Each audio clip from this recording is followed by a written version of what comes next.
Happy holidays, and I wish you a very good new year. As Susan said, our next session, which is scheduled for January 25th, will be a little bit different. I'm inviting Michael Mandelbaum, who is a very good and very noted scholar and has just produced a book called The Road to Global Prosperity, to discuss the global economic situation with me and how it affects America in the world. You know I'm not generally known for celebrating other people's scholarship, but I urge you to come because he's a very good scholar and has something very important to say at this time when economics is so central to world affairs. I want today to take a somewhat broader view of America after the midterm elections. And I'm going to begin with a contextual description, which may sound a little bit distant from what my main topic is to be, but it's the stage on which I want to set my main argument for this evening. Then I will talk about changing American society, the midterm elections, the impact on America and the world. So let me begin with a broad view of America in world politics. In the past century, most of the political struggles and the political crises have been contests between different systems of government. And this has led to war, to confrontations, the rise and fall of nations. About 100 years ago, there was a contest between imperialism, monarchy and democracy. It led to World War I. Democracy prevailed, but not for long. In the 1920s, two powerful new systems arose, fascism and communism. They gained strength in the 1930s, particularly fascism, and it led to World War II. One way of looking at the Second World War is to see it as a contest between which form of government was to be most powerful in the years to come, democracy, fascism, or communism. Fascism was so strong that it took a combination of communism and democracy to defeat it. And so, democracy prevailed, not for long.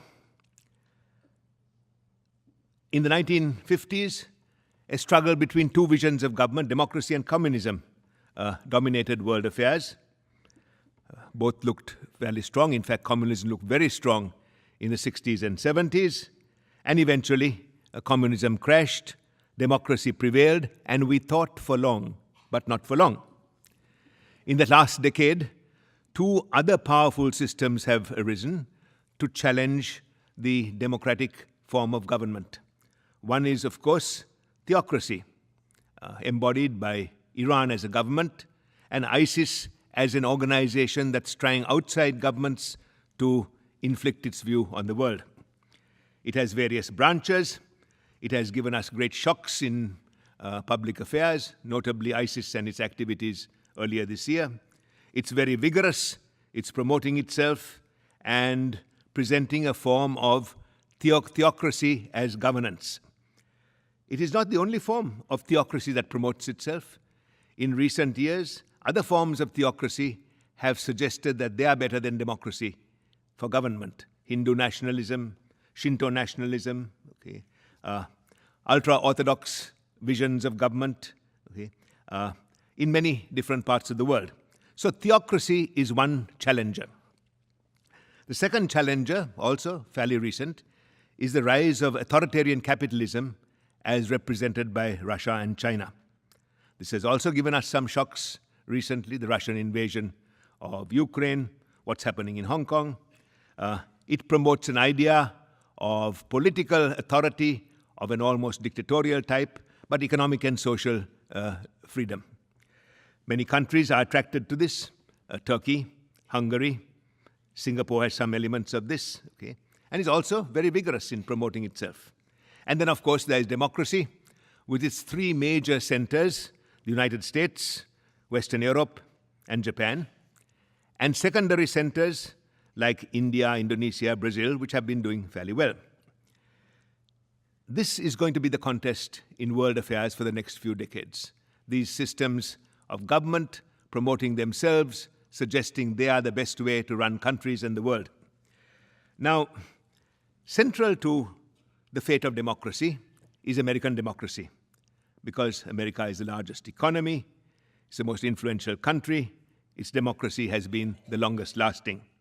And it offers a type of society which the other two don't. That is, more open, more free, more opportunity, more pluralism of belief. If American democracy fails or does poorly, the global democratic prospect is diminished. If American democracy does well, the global democratic prospect is enhanced. So that gives American democracy two great significances today. The first, it is very important for world politics as an alternative to theocracy and authoritarian capitalism. And then, of course, it's very important for governing America because we have no other system. We have no fallback system. We are not going to be a theocracy. We're not going to be authoritarian capitalist society. We can't switch. We have to make it work or we will decline. Okay? And therefore, it is the only game in town for the United States. Okay? Now, that is the setting and the background that I wanted to begin this evening with. Let me now get into a portrait of democratic America. We have just had a barometer of American democracy this month. The 113th midterm elections have been just completed. It was, of course, for the whole House of Representatives, 1/3 of the Senate, many governors, but also for thousands of other political positions, for state legislatures, for city mayors, for councilmen, for all sorts of important and unimportant public positions. Okay? In short, it's a laboratory for democracy. Now, midterm elections are a very unusual thing in the world. It's almost unique in America. Other countries have elections, then you wait the full term and have elections again. We have a midterm referendum on the performance of government. And what is exceptional about America is that we've had this with regularity for the past 226 years. In many countries which are democratic, times of crisis, they postpone elections. This has happened in Britain, which is quite a democratic country. In the First World War, they postponed elections, and so the parliament that was elected before the First World War continued till after the First World War. In the Second World War, they had an election in 1935. The war came to Europe in 1939. They postponed their elections, and Britain had its next election in 1945. For 10 years, the government was run by those elected in the 1930s. In war or in peace, in good times or in bad, we've had regular elections, and that's much to our credit. Okay? So, what does this tell us about America? It tells us, particularly in the context of our recent midterms, it tells us something about the state of America itself and American society. After all, politics reflects society. It tells us something about American democracy at work as a system. And it tells us something about America in the world. Those are the three things I want to focus on. The state of America as reflected in its politics, American democracy as a working system, and America as a democratic nation in the world. Let me focus first on the state of America. Many countries in the world today are going through very big internal changes that are very obvious to us. Okay? The Middle East is going through huge changes in society, and this is throwing up three new forces in the Middle East. The religionists, including the jihadists, okay, the military, and youth. Okay. They are sometimes cooperating with each other, often at war with each other, and this is the turmoil in almost every Middle Eastern country. The losers are the traditionalists, the old princes, the tribal chieftains, the old administrative establishment. We don't know what the outcome of these changes will be. China is going through big changes in its society with the rise of this huge new middle class for the first time in Chinese society, an educated middle class, a prosperous middle class. Okay? And you see this expressing itself, for example, in Hong Kong. You see some of the ethnic separatists creating problems on the interior, like the Tibetans, the Uyghurs, and others. So China is also going through a very big change right now. Okay? Russia is going through a very big change with the rise of the traditionalists. Putin is a traditionalist. Putin governs like a czar. He's a great supporter of religion. He's a great, his objectives are very much czarist objectives, taking in territory, governing in that way. His style and manner is czarist, and he is a kind of a traditionalist in that sense. We don't know the outcome of this in the Russian future. Israel is going through various internal changes right now, and we don't know the outcome of that either. This is happening in many places. Now, it is happening in American society, but it is not so visible to us. And I contend that America is in the process of a kind of change that is even more serious than many of these other changes. We are not given to violent revolution, despite what's happening in Ferguson and elsewhere. Okay? This society changes in various ways. Rather than through political violence, it changes its society, it changes its economy. Okay? And I believe that what we are going through right now is one of the most profound changes in the social history of nations. We don't notice this very much. It's like a jigsaw puzzle happening here and there. You put it together and you get a picture of a country which in the future your children or perhaps your grandchildren will not recognize, will live in something quite different. An America which will be almost unrecognizable in the future from what we have been used to. In that sense, we are witnessing a contest between traditional America and postmodern America. We've gone through this before. For example, the Civil War was not only a military conflict, it was a conflict about life ways, how to change people's expectations, how they lived, okay, what property they owned. Okay. We went through this in the 1960s with a huge social change symbolized on one hand by Woodstock, the other by the introduction of the birth control pill. We went through the cultural changes, the anti-Vietnam protests, the drug culture, and of course the assassinations of the two Kennedy brothers and Martin Luther King. It was a huge period of change. And America then settled down. I argue today that we are going through a change at least as big as those changes, but not very noticed. And that these changes will transform America and American politics in the next couple of decades. Let me give you a few snapshots of the new American Revolution. Okay? For example, the concept of marriage has been more or less static for 200 years in this country. But today, there are three options of relationships between men and women. First, the regular traditional type of marriage, then living together. Today, 50% of couples who live together are not married, okay? And the number is growing. And then a new type of marriage, same-sex marriage, which increasingly is becoming accepted in many states. Today, I think it's 20 states plus District of Columbia that accept it, but that's the country, because you go to another state if your state doesn't accept it, get married. It's a huge change in the way men and women have related to each other in close relationships. Okay? Look at children.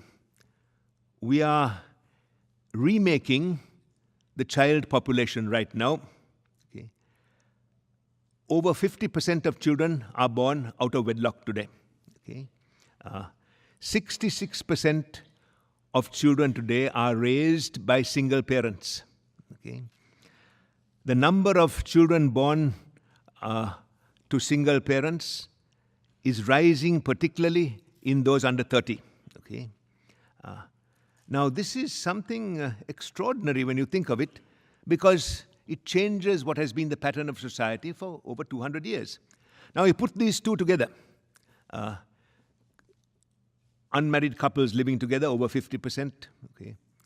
Children born out of what used to be out of wedlock, over 50%. And you get a very big change. Is this good or bad? At least half of America thinks it's good because that's what they're doing. Okay. The largest source of single parenthood today is not divorce, but unwed mothers. Okay. That's an enormous change in society. Look at the ethnic mix of America today. 30 years ago, 1984, the famous George Orwell year, 77% of the population was white. Today, it's 63% white and declining. Hispanics are now the largest minority, 18%. For 200 years, blacks were the largest minority. They have overtaken blacks, who are 13%. Asians at 5%. Okay. The white population is at the lowest share of the whole population it has been in America, and is getting smaller and smaller. Okay. In other words, we are moving to a minority-majority nation. Okay. This is, why am I so certain of this? Because I look at the birth rate among minorities. 9 out of every 10 babies born in America today is minority. Okay. 9 out of 10. Okay. In the past few years, Texas has had 1 million births. 95% are Hispanic. Okay. In other words, minority growth is changing the texture of our population for the future. In 1950, 1 out of 4 babies was minority, 25%. In the 1960s, 30% of babies that were born were minority. Today, it is 90%. Okay? The white population is aging and diminishing and moving from the center to the margins very slowly. Okay? This is happening in our cities very clearly. 75% of our people live in cities. In 1990, only 5 of the largest urban metropolitan areas had minority majorities. Today, 22% of the largest urban metropolitan centers have minorities who are more than half of their population. So control of the cities is moving towards the minorities, and that has enormous consequences. For the jury system, for example, okay, verdicts, for education, for social expenditures, and for political representation. Okay. To those of you who are interested in the Jewish segment of the population, this is also a very interesting development.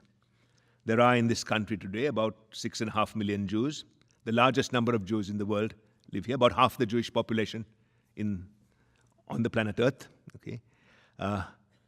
About 20% more than the Jewish population of Israel. Okay. Now, 6.5 million Jews today is equal to the number of Muslim Islamic believers in this country today. Okay. They are, of course, more divided, more disorganized, but in numbers, they are the same as the Jewish population today. The Jewish population has always been concentrated in certain areas, but the concentration is growing in New York, New Jersey, in California, and in Florida. Okay. About 65% of Jews live in those 4 areas. Is this a new form of ghettoization in a way? Okay. Is the Jewish population going to be affected by outmarriages, which are increasing in the Jewish community? Okay. How does that relate to the growing minority profile in this country? All this raises a political question. Can any party win the presidency without minority support today?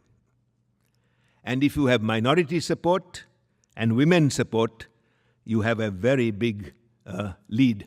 You know what I'm thinking. Okay. More than half of American voters today are over 45 years of age. And, as people get older, they tend to be somewhat more conservative. And perhaps that is reflecting itself in our politics. And this is the extraordinary thing. Senior citizens, Americans over 65, are 13% of our population. But they provide 25% of the votes. They vote. Okay? So if they become more conservative, then politics tends to become more conservative. Young people are about the same number as senior citizens, somewhere about 14% of the population. They provide only 12% of the vote. They don't vote. Okay? Minorities and politics. In the last presidential election, Romney won 59% of the whites, and Obama won 39% of the white vote. Romney is the white president of the United States, but he lost by a significant margin. So, what will this do to American politics in the future? Okay. And what will this do to American economics? The costs of a society with larger numbers of older people and large minorities is more expensive than otherwise. Public finances will be under pressure in order to meet the needs of these people.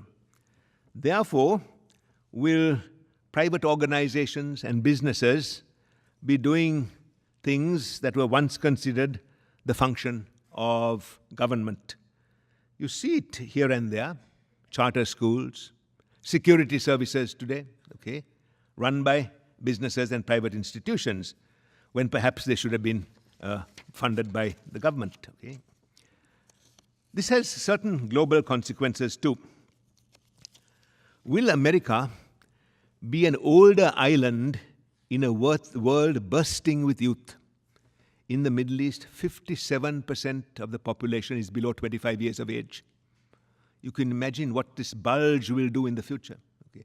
In Africa and Latin America, it's about the same. In India too. In the Caribbean islands, it's even more than that. Okay. In this country, it's less than 30% who are below 25 years of age. But we are not alone in this. All the world leaders today are aging societies in a world that is churning out young people. Russia, Western Europe, Japan, and China due to the impact of the one-child policy for a long time. Question: with aging populations and fewer young people, can these countries remain world leaders in the next generation? Okay. There's another factor too. America and China use large amounts of the world's resources beyond their own resources. As awareness of environmentalism and pressure from other nations rise, America and China may have difficulty in getting international resources to support their societies. Can America and China be world powers if they have only to manage with their own resources? Okay. They are world powers, partly because they have access to the world's resources. Okay. These are very important long-term political questions. Okay. But our society is also changing in many other ways. We are legalizing marijuana. We are a society now which is driven by mobile connections. Okay. These young people, particularly single-parent children, seem to be more in love with their mobile devices than with their parents. Okay. Okay. Look at how e-commerce has changed society. Visible at this Thanksgiving selling season. Okay. Retailing is changing. Okay. Newspapers are giving way to other ways of getting information. Education is changing. Even gambling is changing. And you see how some casinos are going out of business because gambling is going on the net. Okay? All this suggests to me huge changes that are under the surface in this country. Now, I contend that the past 10 years and the next 10 years, a 20-year period, will see more changes in American society than in the entire 200-year history of this republic. This is the new American Revolution. It's a quiet revolution. Other nations change by breaking windows and rioting in the streets. We change by these social tendencies and trends. Okay. That is a picture of America that many people don't reflect upon because it's not very obvious. Okay. How does that flow into politics? A political society is like a bicycle. It runs on two wheels. One is the political life, and the other is society itself. When these two are in tandem, when they are working together, society works very well. Our society is no exception to the two-wheel structure. Okay. Right now, our society works fairly well. Sure, we have a lot of flaws. Compared to most societies in the world, our society works very well. People do their work, they go to jobs, they get their social security, they lead normal lives, okay? And by and large, that's pretty good compared to other countries. Our political wheel is not working very well. When a bicycle has both wheels working well, it goes fairly smoothly. When one wheel begins to get out of sync with the other, it begins to wobble and after some time will stop. Okay? Is the growing dysfunction of our political wheel going to reflect itself in the future of our society? Will this grow? Will it contain a kind of paralysis? Okay. Will it result in small groups of very unpopular, extraordinarily rich white people getting control of the bicycle and trying to steer it in their direction? Some people say that's already happening. And this, I think, accounts for the low voter turnout, accounts for the political apathy in this country today. Recent polls have shown that public confidence in the Supreme Court is 30%. 7 out of 10 Americans have no confidence in the Supreme Court. Okay? Polls have shown that confidence in the presidency is even less than that. Again, 7 out of 10 Americans don't seem to think the presidency is working very well. And Congress has a 7% approval rating. 9 out of 10 Americans don't think Congress deserves their confidence. Okay? So when people feel that, it induces a kind of apathy, it's a kind of turn-off. But then it seems, from past social experience, that after apathy exists for some time, activism begins to infect society. I think we are now in the apathetic stage, and at some point this will turn to activism. Will that activism mean more vigorous involvement in politics? Will it mean the rise of radicalism? I don't know. But right now, it's very clear to me that we are in an apathetic position because so many people feel that they have no confidence in the system. Okay? Now, these are snapshots of America at this particular time. And it's food for a lot of thought. How does it flow into our midterm elections? Now, you have midterm analysis coming out of your ears these days. I will just make 4 comments that I think summarize this. The first is the awful voter turnout. 1/3 of America voted. Okay? This is the lowest voter turnout in 72 years, and the last time it was so low was during the Second World War. At presidential elections, it rises to about 55%. Okay? Now, one of the extraordinary things is this. Republicans tried to discourage people from going to the polls. It was not necessary. They didn't go to the polls anyway. Okay? Democrats made a big effort, invested $60 million in trying to increase the voter turnout. Didn't affect the voting very much. One thing that is happening is this. The white population of this country were 90% of voters in 1980. They are just over 70% of voters today. Okay? Minorities are voting, but not at the same rate as white groups. If minority voting turnout rises, you'll get a different picture. Okay? After all, 48% of Hispanics voted. Okay? 47% of Asians. Supposing that rises to 80, 90%, the picture will change. Black voting is now rising. It's about 65%. Okay? So we are in a very strange situation where voting is concerned. But even more disturbing is the primary voter turnout. After all, primaries provide the candidates for the election. Primary voter turnout in this country was 20%. Okay? 20% of people voted in primaries. And those are the candidates who run for election. That means with 10% of the vote, you could become a candidate. Okay? And if the voter turnout is 35%, with 17% of the vote, you can get elected. Okay? Of course, more zealous people always vote. Good guys like you and I don't vote. Therefore, the political landscape represents a more conservative picture than the average population is. Okay? Now, this is a very serious thing for democracy, because democracy works well on a full tank. Okay? Some countries have gone to forcing people to be free. In other words, fining them for punishing them for not voting. Okay? In Australia, there is a very interesting system.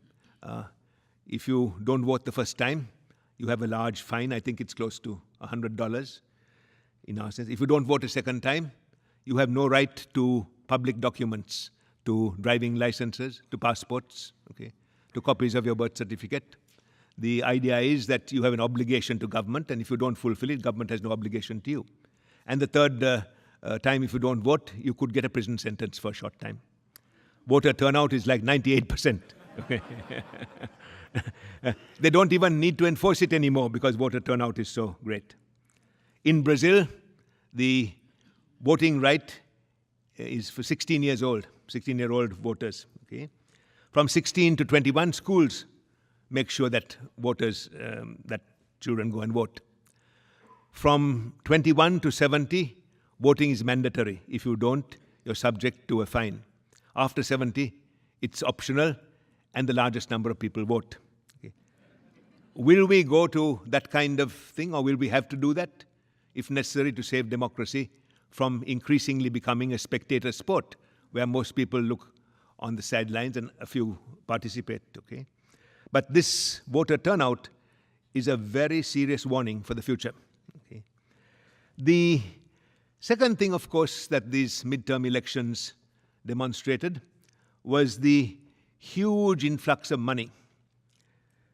I have argued, somewhat exaggerated, it's a little bit exaggerated, but I have argued that the greatest enemy of American democracy today is not the jihadists, not the communists, okay, but the Supreme Court. Okay? That the Supreme Court, by its decisions, has monetized politics. And that's what enemies do to a system. Okay? That unfortunately, money has now become the mother's milk of politics.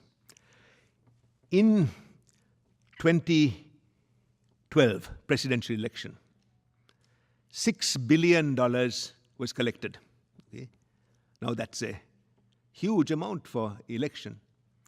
Now you would expect in a midterm election it would be much less, but this time over $4 billion was collected. That means in 2016 we can expect $10 billion to be collected for political purposes. Okay? Huge amounts of money have gone from these new PACs to various states, from out of state. Okay? And the cost of electing a senator or representative has escalated tremendously. Take one of the smallest states in the country, okay? New Hampshire, population just over 1 million. Okay? It cost about $50 million to elect a senator. Okay? $30 million from out of state. You can buy everybody in New Hampshire for $50 million. Okay? Take Alaska, 700,000 people. Okay? $43 million from out of state went into Alaska. Another $20 million was collected. $60 million to elect a senator from Alaska. The most expensive senatorial race was North Carolina, 10 million people. $80 million from out of state, another $40 million collected in the state, $120 million for senatorial politics. Okay? If we continue like this, there'll be no need for elections. You might as well have an auction. Okay? Okay? Can the Supreme Court decision be reversed? Yes, if Congress does something about it.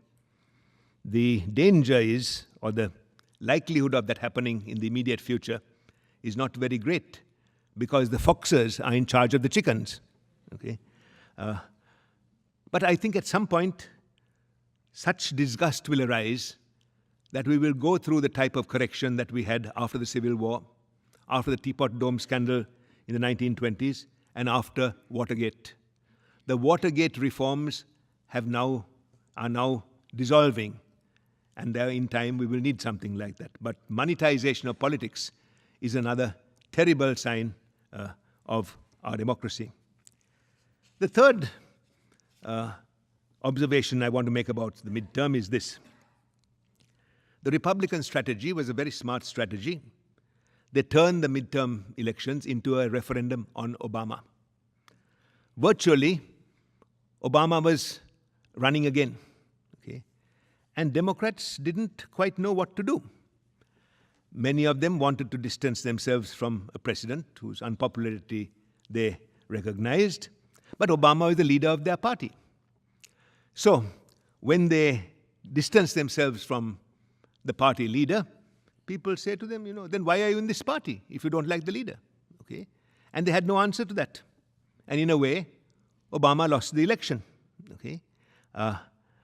It was a clever strategy. It worked. And it put Democratic candidates in a very peculiar position. Finally, the election delivered many governors to the Republican Party. There are now 31 governors of our 50 states who are Republicans, and I will come to the significance of that later. Now, are these midterm elections worth having? Many people today argue that we should not have them. Just go to the full term. After all, we have a House which is elected every 2 years in full. Okay? That means that congressmen are elected. If they have experience, they begin working for 6 months and then they start collecting money. If they're not experienced, they start collecting money from the beginning, okay? Because they have to run again in an increasingly expensive election 2 years from now. Okay? We also have some peculiarity with our representation. The size of the House of Representatives, 435 members, was frozen a century ago in 2010. And we have since then had no increase in the number of representatives. After each census, they are reallocated according to population, but the number is frozen. In 1910, when we froze the number of representatives, each representative represented 200,000 citizens. Today, each representative represents about 750,000 citizens. It therefore becomes impossible for the representative to have direct contact with people, and their staff really manages the show. Is this representative democracy? Some people suggest that we should go to a 4-year House and increase the number of representatives. Now, these are not very cheerful comments, but there are some promising indications that became evident in this past midterm election. It seems that Americans don't want to go a few paces to vote out of their house. But if voting is brought into their houses, they will vote. Okay? And increasingly, states are going to postal voting systems. 4 more states, Colorado, Oregon, Washington State, and others, went to this in the midterm elections. When that happens, the voter turnout is higher. Early voting is increasing, sometimes 2 weeks, 3 weeks before. That also has an impact.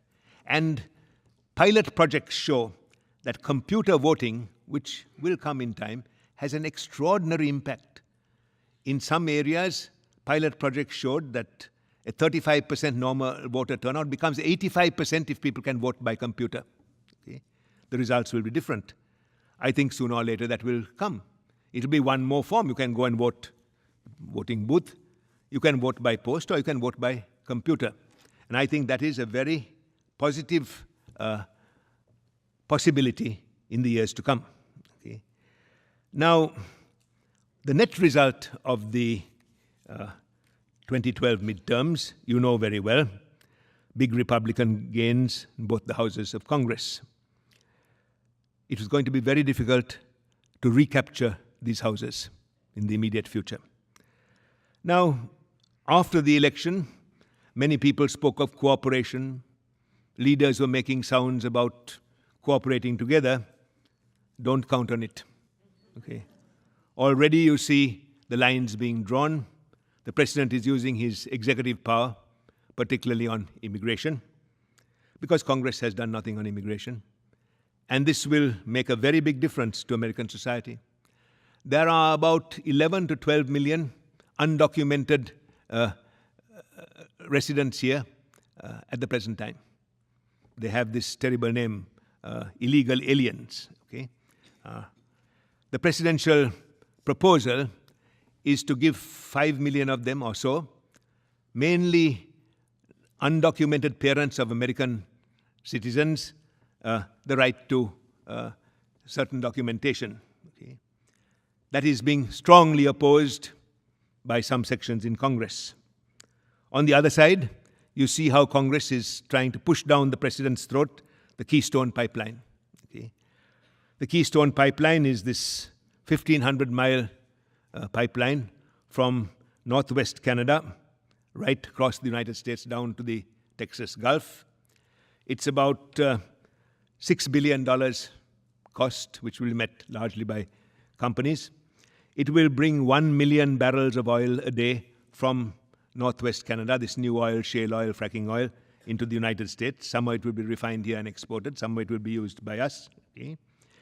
And of course, from a supply side, it's a very good thing. But the environmental costs are as yet not fully measured. Okay? We don't know how this will come out. Okay?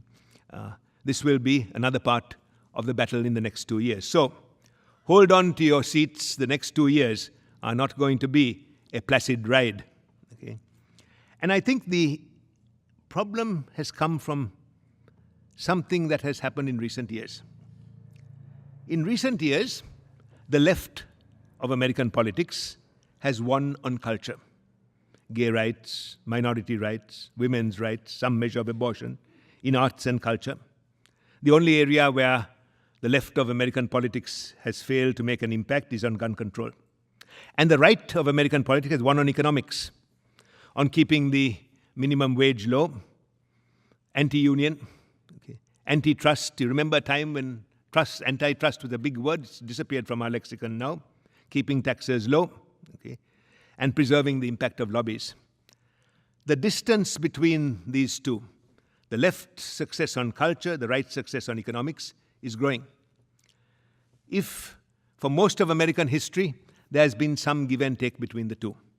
But if this grows, it is a prescription for controversy, division, and political paralysis. Okay? Now, the midterm elections are often the gateway to the next presidential election. 2016, what does this tell us about that? Usually, midterm elections throw up some early frontrunners, some new figures. Not very much here. Okay. That sounds like the last post. Okay.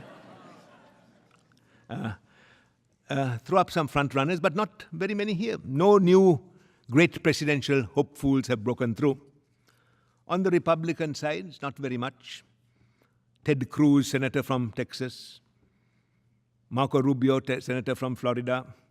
Governor Christie from New Jersey. Another Governor Cashiel from Ohio. Governor Scott Walker from Wisconsin. Nothing very much. Rand Paul, who says some very sensible things on a sensible day. But sensible days don't come that often. Okay? Republican presidential politics is haunted by two ghosts, by Romney and Jeb Bush. Okay? Romney will be close to 70 in 2016. Jeb Bush will be about 63. And it seems to me that the Sahara of other candidates will lead to one of them announcing pretty soon. Okay. All Republican political analysts look to one of these two to provide the next front runner. Okay. The Democratic side also has really no outstanding candidates except the Clintons. I say the Clintons because you will get 2 for 1. Okay. However, the Clintons, who campaigned very hard, didn't have much success with their campaign this time. And if you put that together with essentially the poor sales of Hillary's memoirs, which were hyped a lot, one wonders whether the Clinton brand is going to be so strong in 2016 as it has been in the past. But there's no doubt that Hillary is getting ready. Who are the other Democratic candidates? Elizabeth Warren, perhaps Governor, ex-Senator from Virginia, Senator Jim Walker, Governor of Maryland, Martin O'Malley. Nothing very much, it seems to me. Rand Paul on the Republican side is the Goldwater of our time. Elizabeth Warren on the Democratic side is the George McGovern of our time. Strong, small support, but not enough to get the country to support them. So we have a rather empty field. Okay, why? You know why? Money, intrusion of privacy, danger, various things like that prevent people from getting into politics. Now, 2 years is a long time in politics. Will someone else emerge? Doesn't seem likely to me for this reason. Okay. Today, presidential politics is essentially primaries along the land. In the past, there were few primaries and caucuses and committees who selected delegates. But today, if you run for president, you've got to run in at least 50 sub-elections before the big one. Okay? And then the District of Columbia and Americans abroad. About 53 elections, small elections before you run. So then you have to organize, you have to raise money, you have to get exposure, and therefore you have to start very early. I think within the next couple of months you will see the announcements, because after that it is too late. Okay? And you have to set up organizations in each one of these states. Okay? You have to collect at least $100 to $200 million to begin with. That's the admission ticket for primaries, and then you collect thereafter. So I think that very soon you will get an increasing number of people announcing, and we will know what the field is likely to be Okay? The Republicans have done very well in organizing various groups, but somehow, in terms of electoral votes, it's going to be very difficult for them to capture the White House. The Democrats have a better chance, as of now, in getting a larger number of electoral votes. But they have one big problem. A big source of support for the Democrats, traditionally, is now very weak. That is the unions. Okay? Labor unions are strong in public areas, but the industrial unions are now so feeble in their political activities. And you know that very well. A few years ago, everyone could have named a major union leader.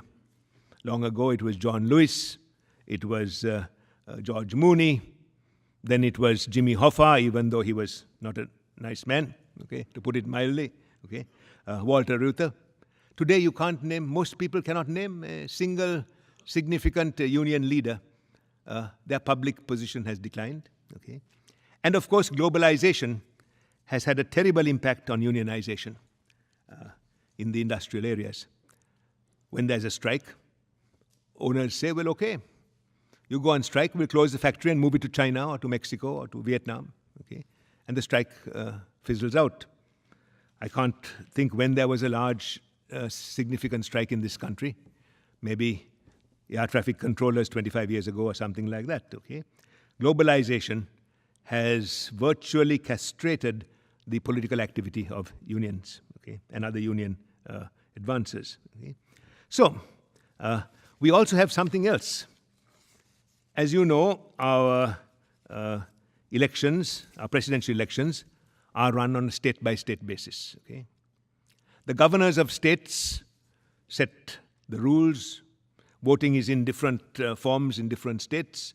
You know that very well. The same names are on the ballot, but the ballot is different. Some states have hanging chads. Some states have manual voting. Some have machines. Some have electronic voting. From state to state, it's different. The location of voting places is decided by the states, voting hours, and so on.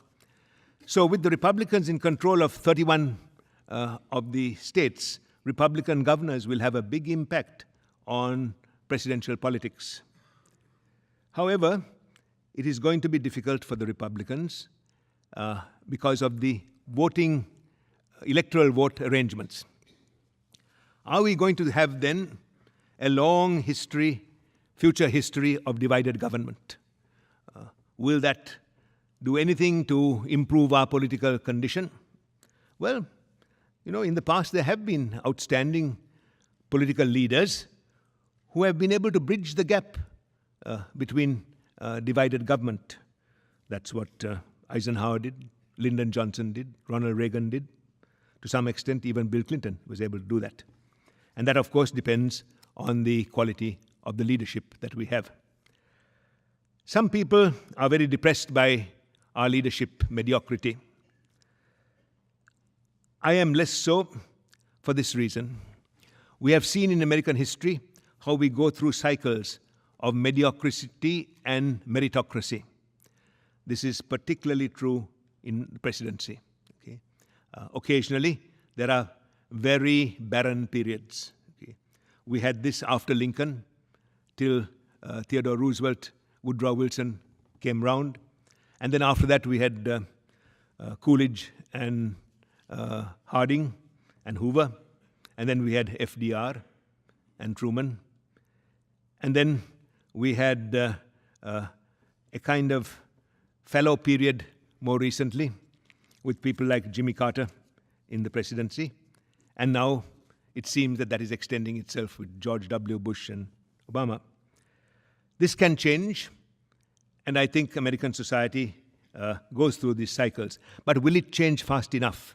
That is the question. Okay. Now, these are the questions that we ask ourselves at this time in American social history, at this time in American politics. I am by profession a professor, and I grade my classes. How would I grade American politics at midterm? I think I would have difficulty in giving it a C. Okay. Now, does a C grade performance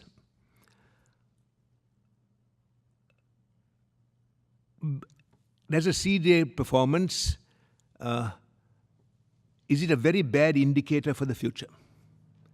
Not necessarily so. As with students, C grade students can improve next semester or semester after that. And it's not necessarily a permanent grade. But if you keep getting C's for a long time, then you are in big trouble. Okay. Now, what does this say for America and democracy in the world? Does a C grade performance in America weaken Roman democracy? It will if it goes on longer.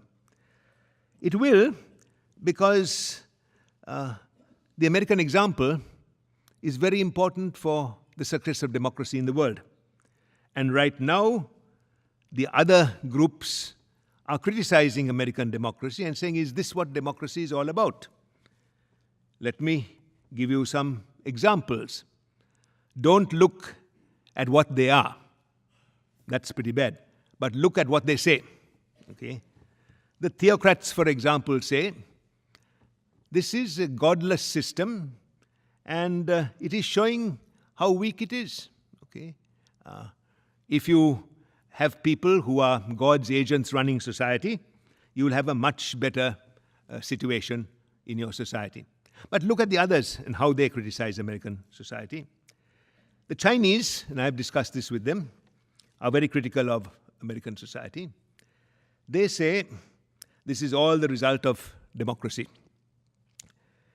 In China, nobody who does not have 25 or 30 years experience in government can be leader of the country. Your democracy, they say, is a casino. You will elect anybody who gets some votes at a particular moment. You won't give a toy, expensive toy, to a child to play with, but you will give a valuable country to a child in politics. Okay? It's an interesting critique. I wouldn't exchange their system for ours, but it is a kind of critique that our political system does not put a premium on experience. Okay? The Putin critique is even more interesting. Again, don't look at what Putin says.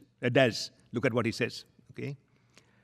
Putin says, I don't understand why America is trying to thrust democracy on us and always talking about the need for democracy in Russia. Your president in America has a 29% approval rating. I have an 85% approval rating. So who is more democratic? Okay.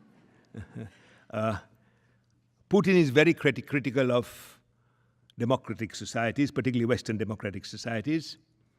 He seems to imply that these are societies of, he's very homophobic. Homos, heroines, and hookers. Okay? Don't look at his society. This is a critique. Okay? And that it doesn't breed the best in society. Now, these are criticisms that are somewhat off base. But on the other hand, just reflect on them and see what message it sends to those who have to choose between theocracy, autocratic capitalism, and democracy. If American democracy does not do very well, others will benefit thereby. It seems to me that for the next decade or two, the biggest issue in world affairs will be which type of system will attract more popularity to it and be able to influence world politics. Theocracy, authoritarian capitalism, or democracy. And in that, of course, America has a very important position. This is sad for two reasons. For American democracy to work better, you don't need 100% improvement. You need a 20-25% improvement, and things will begin to work better. And better working promotes even better working. But there's another reason for sadness. Because of all countries, major countries in the world today, America, it seems to me, is the best suited to face the challenges of the 21st century. There are 5 game-changing situations in this country, if only we were to develop them. Number 1, we are the world champions in innovation. The greatest tribute to our innovation is that the best and the brightest around the world want to come and educate themselves here. Right now, there are about 1 million this semester foreign students in our degree programs in universities. Okay. About 35% of them from China, about 15-20% from India. And number 3 is something no one expects, about 100,000 from South Korea, and then from Taiwan. Okay. These countries send their young people here because they think they can learn innovation, they can learn entrepreneurship, they can be better educated than they can be at home. The interesting thing is that many of them want to stay on in this society. Okay. That is an enormous tribute to innovation. There are people who say, oh, well, we're educating people. They will go home and work against us. Don't think we're doing this for free. They pay tuition, bring billions of dollars. Many universities are very happy to get foreign students into this country. Okay? But it is, above all, a tremendous tribute to our society. Okay? Second, our energy position. We are today on the brink of being the only major industrial country that will be energy independent in the next few years. Some people say Russia, but Russia is not really an industrial country. Okay? This is a tremendous advantage. It lowers our cost of production. Okay? It frees us from the noose of the Middle East into which we put our heads for the past 20, 30 years. And that is a particularly unfortunate experience that we have had. From the time of the oil boycott in 1973 till recently, we were so dependent on Middle Eastern oil. And essentially, the Middle East was engaged in resource blackmail. They said, pay us more, or you won't get our resources. And instead of cutting our requirements, we simply paid more. We paid more, we paid more, we paid more. Well, thankfully, that situation is changing. And that will be a tremendous advantage to us. Besides, it will change our position in world politics and change the politics of the Middle East. Okay? If American energy meets our need and also provides us with energy exports, you will see the politics of the Middle East significantly transforming. Unless there's a huge market for sand, they have nothing much to sell. Okay? A third thing is our population mix. We don't have too few people like Russia, Western Europe, and Japan. We don't have the consequences of the one-child program that China had. We don't have too many people like India and China in one way. We have a very balanced population mix. Our population mix is changing. Its color is changing. Its ethnic composition is changing. But it is a very healthy mix. Okay? New Americans are coming on stream just as the old workforce is aging. Okay? You can't say that about China or about Western Europe or about Japan. Okay? We can also change the population mix anytime we want to if we open our gates to immigration. Even without opening our gates, we have people coming in here. You can't say that about Russia. People are leaving Russia. Okay? You can't say that about Japan. Not that many people want to go and live in Japan. You can't say that about China. People want to go to China to do business and make money, but not to raise their children there. Okay? So we have a tremendous advantage in that sense, in the population mix. Okay? But we will have to get used to a very different population profile. Third, given the activities of other major nations, Russia and China, and the force of jihadism, most countries in the world will prefer to be our allies than to be their allies, if we can get our act together. Okay? Not many nations would want to be under Putin's leadership. China in East Asia is very powerful, but many countries would prefer us to be their number one ally. Okay? And jihadists are very circumscribed. So we have an opportunity in diplomacy and foreign policy if our society can organize itself better. And finally, we have a more open society than most others in the world. Entrepreneurship, okay, business leadership, okay, comes from a free society. Ask yourself this question: why has Russia, with its tremendous physics and mathematics and chemistry and scientific scholarship, been unable to produce Bill Gates, Steve Jobs, and others like that? Entrepreneurship seems to come from a more open society. Okay? What does this say about China in the future? Okay. Unless the Chinese open up their society, will they be essentially manufacturers of others' innovations? Okay. We are, in that sense, a much more fertile society than others. So we have all these very significant assets. Okay. Americans have worked very hard for over 200 years to make this country what it is. If we do not develop those assets further, if we do not manage those assets well, in about 10, 15 years' time, we will become like Britain and France. Great has-beens. Okay. Britain and France once ruled the world. They didn't manage their societies very well. Others came along and they were marginalized. Today, they are nice places, pleasant to live in, but not really world powers. Okay. Will Americans be happy by being number 2, number 3, number 4 in the world? Or have we got used to being world leadership and all the opportunities that leadership gives? And if we do not develop our assets, we have about 15 years, I guess, we will be Britain and France of the future. And then the question will be, who did it to us? The communists do it to us? The jihadists do it to us? Did the Chinese do it to us? No. In the words of that cartoon, I met the enemy and it was me. Thank you.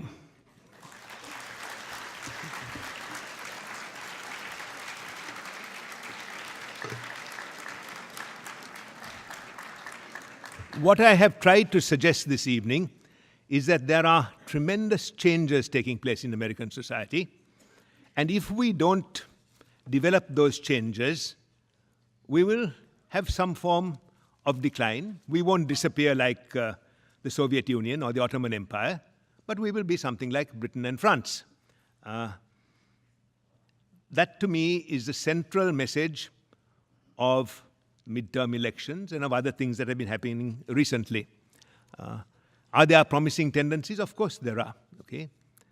That requires management of this country and leadership, and that's what I was essentially trying to talk about today. I'll be very happy to hear your views about this. Okay? Yes, sir. Yes, ma'am.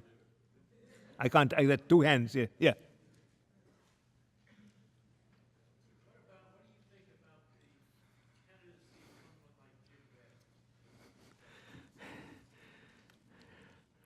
If you ask this audience about the candidacy of Jim Webb, I'm sure 90% will not know who Jim Webb is, okay?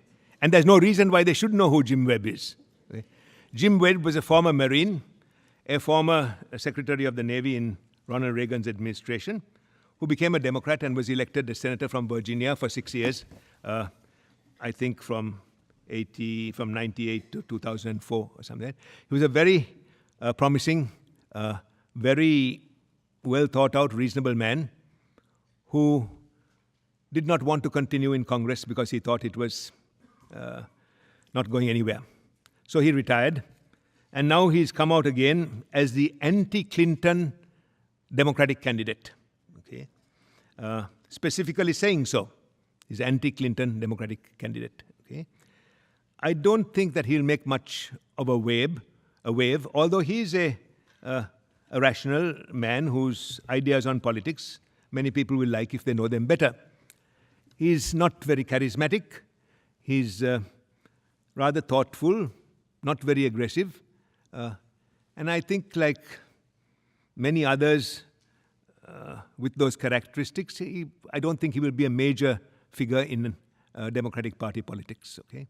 You might also ask, what about Elizabeth Warren? Okay. Elizabeth Warren is much better known, and a short period of time has attracted very strong following in certain parts of the country. But as I said earlier, I think she's George McGovern. That is to say, George McGovern was a very decent man. Even his opponents said he was a decent man. But he couldn't attract sufficiently large numbers to make a big run for the presidency. Okay? Besides, he was sidetracked by Watergate and all those things at that time. Okay? So, yes.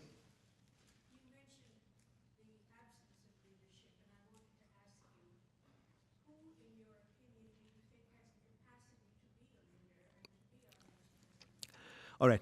Who has the capacity to be a leader and guide this country? This is a very interesting question for this reason. Democracy has a way of producing talent which is quite unexpected. For example, Harry Truman. Harry Truman was selected as Roosevelt's running mate because he didn't want anybody else who was better known. Okay? The front runner was Justice William Douglas at that time. He didn't want him. So Truman was a kind of standby. Okay? And he was kept out of most of the decisions. He didn't even know that a nuclear weapon was being made. Okay? When Roosevelt died in Warm Springs, the news was flashed to the White House. And Eleanor got the news. Now, you would have thought that Eleanor would have been very distraught, and she would have said, did Franklin have pain? Did he die in agony? What happened? Her first reaction, noticed by people around her, was, my God, Harry is president.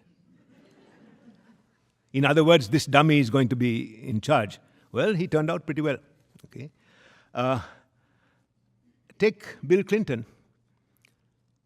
A year before he became president, who knew of Bill Clinton?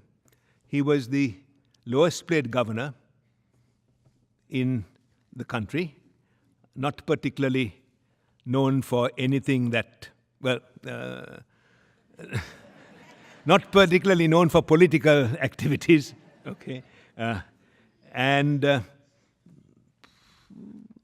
Why did he become the presidential candidate? Because the Democratic A-team, Senator Kennedy, Governor Cuomo, Sam Nunn, others, funked running against the first President Bush, who was very popular at that time. Okay? So Clinton got it by default, and it didn't turn out so badly. In fact, I have always maintained that if Bill Clinton had the character of Harry Truman, he would have been one of our greatest presidents. Okay? Well, he has another chance now. Okay. So these things happen. Sometimes things don't turn out that well. Jimmy Carter. Okay. But democracy always has a way of turning out things like that. So one always has some confidence, as Arthur Schlesinger said in a book some time ago about the cycles of American political leadership, that we go through these cycles of mediocrity and they are broken by the arrival of people historically. I hope history has that same message for the future. So in democracy, you never write off leadership. Okay?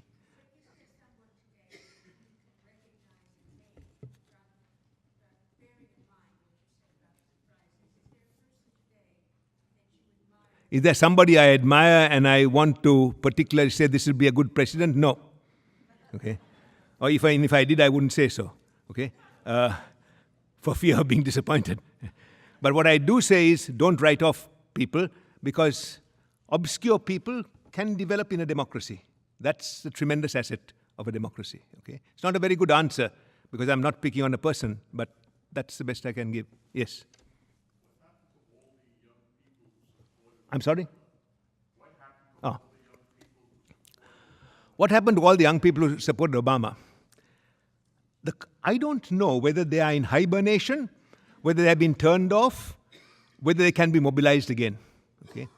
I have a feeling, this is just a subjective feeling, that there will come a time, and remember this, we are in the baby days of electronic communications. What, 5, 6 years or something like that, okay? And already it has gone so far. I think that there will come a time when public disgust at our politics will become so marked that it will be mobilized through these electronic devices and energize people. That's why I spoke about the state of apathy turning to activism. I may be wrong. I hope I'm right. And that these instruments will bring about some re-involvement of people. See, Obama was very clever, smart in knowing, the first candidate who understood electronic America. Okay, can somebody else revive that interest? Yes, I think so. I think they probably turned off from Obama himself. Doesn't mean that they've turned off from being mobilized. Okay, and I think there's an opportunity there for somebody to capitalize on what is becoming more and more disgust at politics. Okay, yeah. Yes. I'm sorry? Can you start again, please? Can you start again, please? I can't hear you.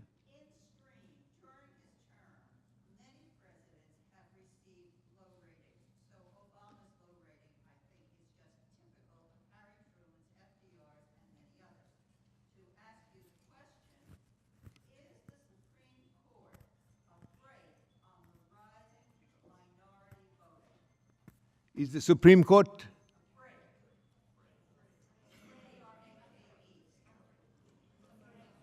afraid? Spell it, please.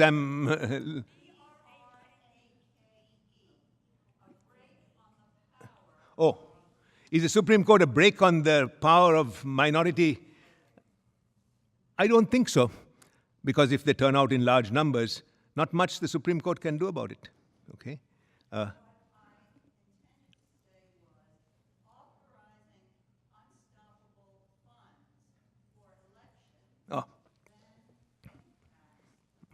Yeah.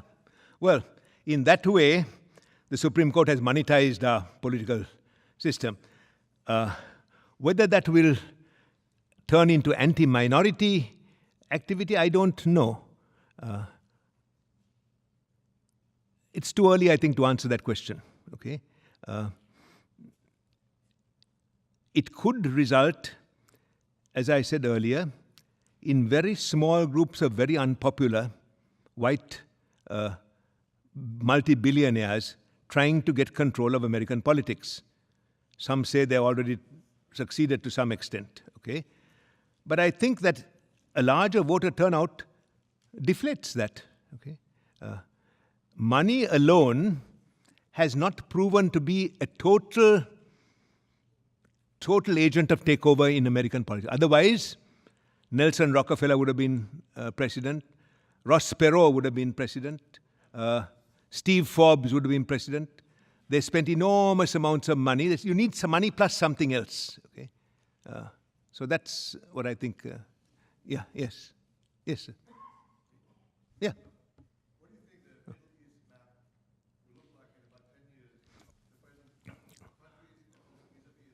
All right. What will the Middle East map look like 10 years from now, especially vis-a-vis Israel? I don't know, but I will say this, it will look quite different from what it is now. Okay? In every country, there are all sorts of conflicts going on.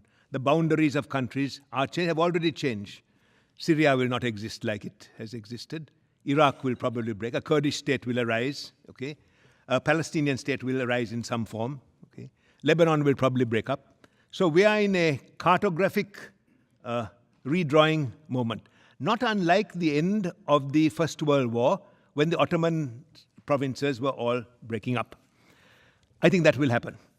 I don't know how much longer the princes will be able to control the Persian Gulf. Okay? I don't know how much longer theocrats will be able to control Iran. Okay? Because there is a rising feeling against it. They may be for some time, but anyway. I don't know for how much longer the military will be able to control Egypt. Okay? In fact, they've just secured the complete exoneration of President Mubarak. Okay? So, not only him, his sons as well. And this is not exoneration only from shooting people, also from other charges, corruption, everything, all that. Okay? So first, this will change. Will this change to the favor of Israel, or will this change to the disadvantage of Israel? It's very difficult for me to say. It could change the favor of Israel, because many of these groups who are going to change the Middle East have some good connection with Israel. For example, the Kurds, okay, have very good relations with Israel. Okay? A Kurdish state will be very well disposed towards Israel. Okay? I think that possibly some of the North African states will either break up or will change their character, and some of them would be quite well disposed towards Israel. Okay? So I think there is that possibility.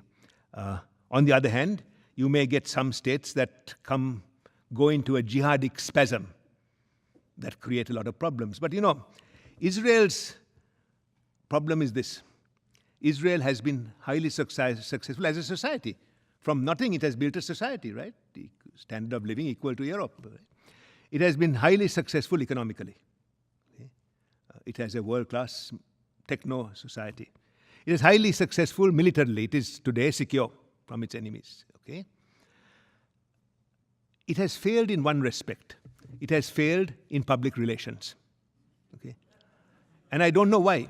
Okay? For example, in Israel today, there are 10% of the Knesset is Arab. They are elected, they participate, they in debates and so on. This is not hardly known to anybody. Okay? Somehow Israel hasn't got its public relations message across the world effectively. Okay? And there's a lot to say. In every other respect, Israel has done fairly well. I think Israel is also going through a transition now because I think that elections will come fairly soon to Israel. This new Israel as a Jewish state bill is come up before the Knesset in December. Many people in Israel think it's Netanyahu's election strategy. So he will run on the election against that. His cabinet is divided. 6 voted against this. Okay? And he says, if you vote against the Knesset, I'm firing you. That means elections will come. They include Yair Lapid and Zipi Livni. The president of Israel, Reuven Rivlin, has come out against that bill. The attorney general has come out against it. Netanyahu is strongly for it. So this is one more dangerous division in Israeli society, which is not really necessary today. Okay? So I think you will get some very fundamental change in the next 10 years. On balance, they should be able to favor Israel. And one thing is very interesting to me. Israel is a great pioneer in desalination, conversion of salt water to fresh water. Water is going to be like oil in the future, valuable commodity. Okay? Already, many of the sandy states of the Middle East are quietly contracting with Israel to get technology to reduce their water problems. It is things like that that are helping the Israeli situation. Okay? And I think, leaving politics aside, Israel's greatest source of significance in the Middle East will be its technology, which can bring enormous benefits to others if that technological maturity takes place. Okay? I think jihadism will follow the course of all jihadisms. As you know, from time to time in human history, there are cycles when radical religion rises into frightening levels. And then it kind of declines. It happened in Europe. Okay? Savonarola. Okay? It happened in the Sudan, the Mahdi years ago. It's happened in our society from time to time. In the Depression, tremendous religious forces arose in this society. Okay? Billy Sunday, Father Divine, Amy Macpherson Semple. Okay? And then things change and they die down. I think the Middle East is going through something like that now. And the rise of jihadism is in some way, to me, connected with the failure of Middle East political systems. Military rulers have failed, socialists have failed, dictators have failed, democracy hasn't had much of a chance. This is the default position of today. Okay? However, there are enough groups within the Islamic world of the Middle East that are resisting it and will resist it further. And I just don't think that we should be the leaders of that resistance. That I think we should support those who resist it, but we should not be seen as the principal agents of anti-jihadism on the ground fighting it and so on, because it then turns into an American crusade against Islam. We should support those who want to do this, okay? And so I think 10 years from now, if you and I are here, we'll be having a different series of lectures. Okay? Yes, sir. Yes, ma'am.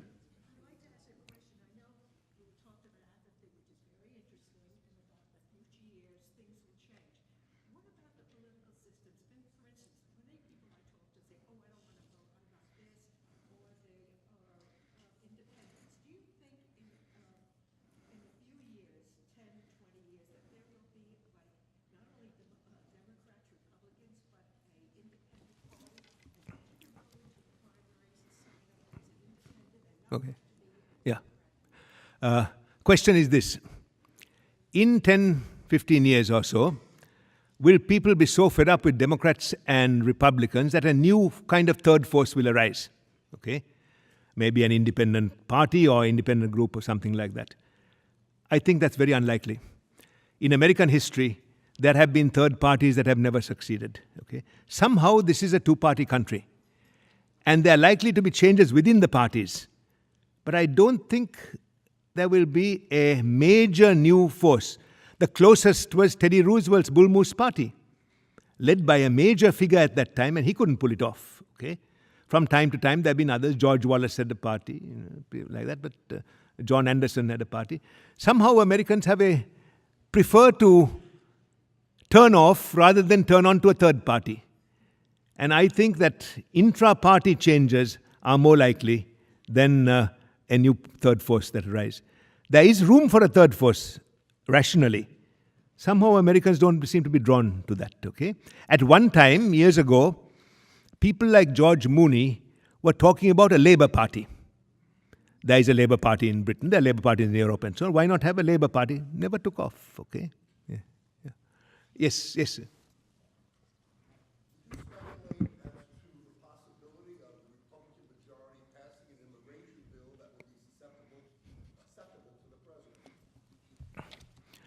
Is it likely that the Republican majority will pass an immigration bill that will be acceptable to the president?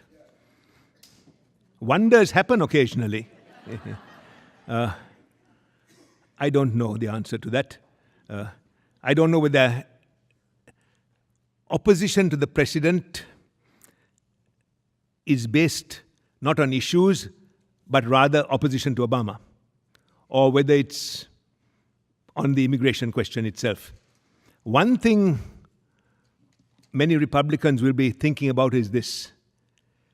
If immigration changes take place and their record on immigration is rather negative, they will not get those votes when they come. And at some time those votes will come. Okay? So if they are wise, they will rethink. But you know, there are enough people who want to go down to sink flying the flag of their ideas and not thinking very long term. Okay? So I don't know the answer to that. But I think it could have a significant impact on this country if immigration reforms take place in terms of voting. Okay? After all, these people, people talk about economics. These people, many of them are employed already, but terrified of immigration laws, working in the shadows. Okay? I don't think the economic impact will be as great. The political impact will, I think, be very significant. Okay? Thank you very much. I want you, just before you go, I want to remind you about January 25th, which is very important, not because of me, but because the person I'm bringing, Michael Mandenbaum, whom I think you will find extremely interesting. And one of the things he was talking with me is this. We're talking about globally. Is the Middle East failing economically? It's a very important question now, decline of oil. Does that mean a transformation of the Middle East? So these are the issues we'll discuss. Happy holidays, happy Hanukkah, happy New Year, happy Christmas.